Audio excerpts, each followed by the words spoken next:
After Knull ripped the Venom symbiote off of Eddie, he dropped him off of a building, sending him crashing directly onto a car, which hurt him so badly that he couldn't even move. But before all hope was lost, Spider-Man swung in calling for help, but unfortunately nobody answered him. Then suddenly his spider senses went off and he was greeted by all of the heroes that were absorbed by symbiotes. But before they could attack him, the Human Torch flew in and hit them with a giant Nova Blast, saving Eddie and Peter and telling them to head to the Fantastic Four's lab. Upon arriving, Jane Foster expressed that Eddie didn't have much longer to live, so Peter went to get Dylan so he could give him the bad news. When Peter arrived, Dylan believed that his dad was dead, but Peter told him that he wasn't dead yet and that he needed to pack his bags so he could go see him. When they eventually got to the lab, they were met by a gang of heroes like Reed Richards, T'Challa, Blade, Professor X, and more, all trying to think of a plan to stop Knull and all wondering where the heck Thor was. Then the one and only Namor showed up, which irritated most of the heroes,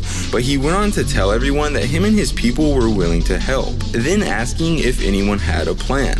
So Tony stepped in and said that he did, and it involved Eddie and a dragon. He wanted to capture one of the symbiote dragons, cut off his connection to Knull, and then bond it to Eddie because a symbiote was the only thing that could save him in the condition he was in, and he was the only person who could break into the hive and get close enough to Knull to shut him down. Later on, after successfully capturing a dragon symbiote, they tried transferring it to Eddie, but upon doing this, the symbiote tried killing him, confusing everyone because Knull didn't have control over it. So Dylan used his powers to completely disintegrate it before it could kill his dad, which completely shocked Reed and Tony because they had no idea that Dylan could do that to symbiotes. They then started to believe that Dylan was their new secret weapon, but then suddenly a loud beeping noise started to go off and they realized that Eddie was flatlining. But sadly, that's when the issue comes to an end, so if you want to see what happens next, let me know in the comments down below.